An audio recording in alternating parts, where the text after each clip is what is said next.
This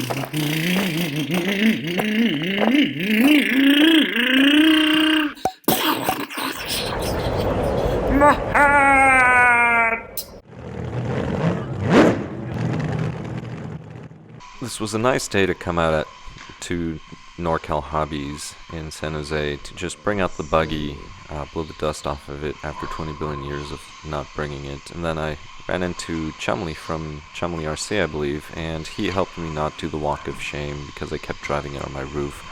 Now, I did miss a turn and I want to show it. Boom, there it is. I'll do an overview of timing and then some more footage. Totally missed it. So notice these points. So these are the sides of the poles. This is where it wants to be in neutral. Say that is a 0.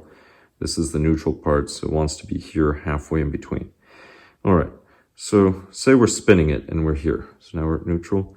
So this would be 0 to 60, and we can fire it off at any point and it'll be fine. Why? Because this side is at 0. That's the reason why we're fine. If we fire it off over here, so you notice there's many motors, when you go below 60 degrees, they tend to be pretty torquey, use up less RPM. That's because this is wanting to spin over. That's the reason why. So it's just using the natural magnetic force. The magnet just wants to kind of spin and rest. That's what's going on. Or spin and rest. It'll go one way or the other. That's why you'll generally see timing we'll say, go to 30 degrees, 45 degrees. That's sort of the sweet spot for many motors. It depends on the turns and the type of motor, of course. But, all right, now we have that. So 60 degrees. Well, if we're firing, let's just say if we're firing somewhere over here, it's going to fire, go over here, and now it's going to be here in between. We fire the next one. So we fired this one. It's going to go over here. Now we fire this one. So notice it's still not at 60 degrees. Even if it were at 60 degrees, it's going to go. So 1, 2. Now when we fire the third one, notice the position. This is going to there. This one is ready to fire, so it can go over here, right? Because the magnet's going to want to do this. So we fire it, go over here. Now this one wants to go over here and there, so we fire this one. So notice that every time it's here, this is at 60, this is a 0. So we'll say a 0 and a 60, 0 and a 60, 0 and a 60. Now, if we exceed 60 degrees of timing, so let's just say we're over here, so we're past this halfway point between these two lines. So now, the thing that we have is this, before we fire, so we've already exceeded 60, this wants to go back. That's what happens. So when I was putting in the boost at too low RPM, that's why the cogging. Plus, the sensor wants to find where it is, which it does find it. But that's the reason why it starts cogging, because it's out of phase. Probably would do it even more if it were sensorless.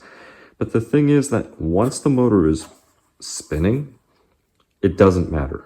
And so the reason why, yes, it's my daughter's, the reason why I'm using this as an example is many of us, when we were kids, we used to take our bicycles and then spin our tire and try to see how fast we could spin it.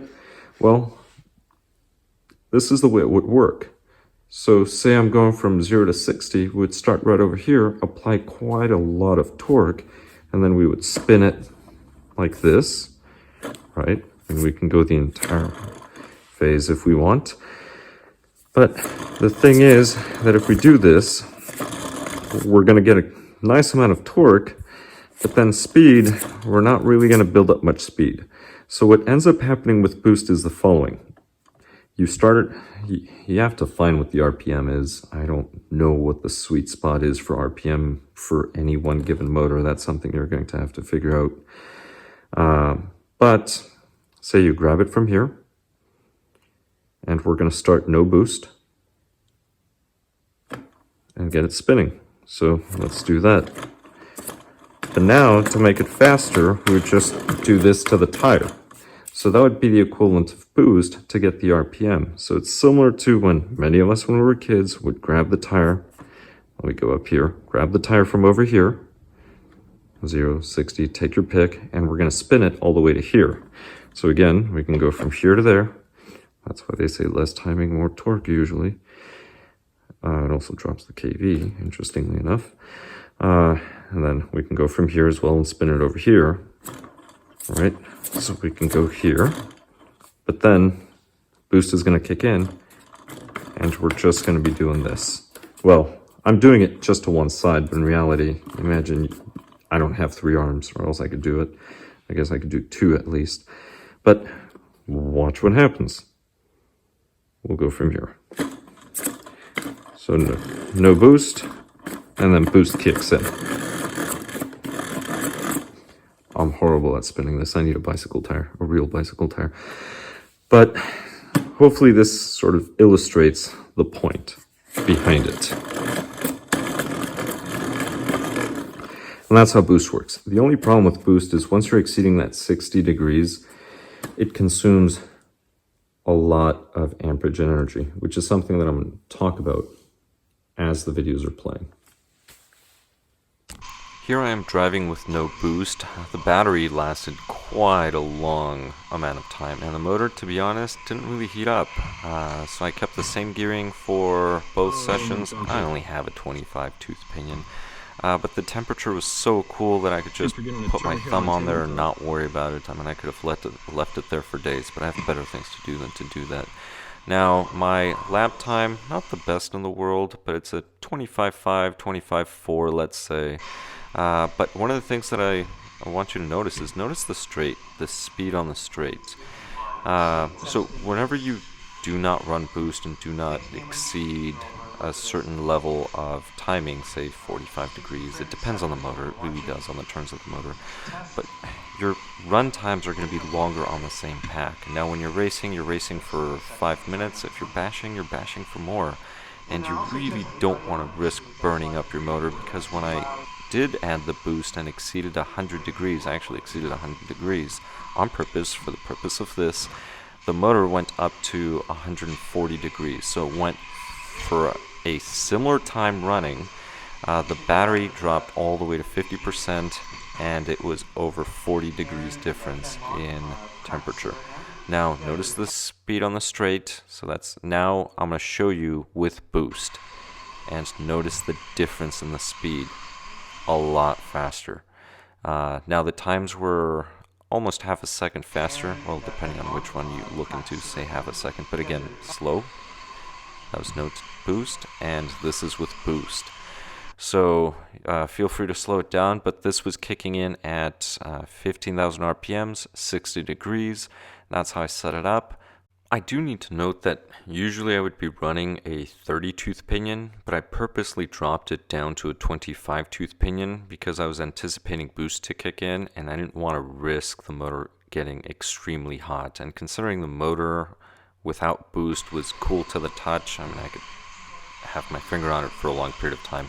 But then once I set up the boost, this thing was hitting 140 degrees Fahrenheit. It was I would say a pretty smart move just to conserve my electronics. So these are some of the things you have to think ahead of time as well. You are going to have to manage your gearing on top of everything else. So if you exceed 60 degrees of timing total, this is the timing on the end bell, some mechanical timing, boost, and turbo as well. Do watch my other videos. I explain what turbo and boost are. But if you exceed all of this, your amp draw is going to go through the roof, which means that your temperatures are going to go through the roof as well. Is it worth doing? It depends on the application. Some applications it would be worth doing. So for example, short course mod, I would say it's pretty worth it. The gains, don't expect there to be 20-second gains per lap. I'm joking with the number. But those are some of the things you have to keep in mind. Your runtime is going to be a lot shorter, much shorter. I mean, my runtime was pretty much cut in half. When I finished similar amount of laps, I was already at 50% for the pack versus with the other one I could have run a long time. So these are some of the things you have to keep in mind. Your runtime is going to be a lot lower. Can you finish the race? That's number one. You cannot win a race if you cannot finish the race. The other thing too is what are the temperatures. So you're going to have to constantly check the temperatures. Now, like I said, I took precautions, but it's not something I recommend that anyone mess around with without consideration for many factors, such as possible cogging at low RPMs if the extra timing kicks in too soon, or overheating and burning up the motor, damaging electronics, plain and simple. Therefore, that being said, this will probably be the last video in this topic. I hope it was informative, or at least entertaining. Thank you very much for watching. Please subscribe if you have not, and I'll catch you in the next one. Oh, what? Oh, my hair! My tongue! My rod!